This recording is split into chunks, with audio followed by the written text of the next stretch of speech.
પણ સંબંધોમાં ઘણા સંઘર્ષો જોઈએ છે અને કેવી રીતે દૂર કરી શકીએ, અને શરત વિના પ્રેમ કેવી રીતે વિકસી શકે? શરત વિનાના પ્રેમને ભૂલી જાઓ. શરત વિનાના પ્રેમ વિશે વિચારો છો અને વધુ દુઃખી થઈ જાઓ છો. શરત સાથે પણ પ્રેમ હોય તો વાંધો નહીં. સંઘર્ષ માટે પણ થોડી જગ્યા રાખો.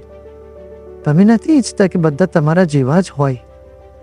ખૂબ જ કંટાળાજનક રહેશે તમારા માટે. સંઘર્ષોનું સ્થાન છે. જીવન વધુ પડકારજનક અને રસપ્રદ બને છે, વધુ પ્રેમાળ બને છે.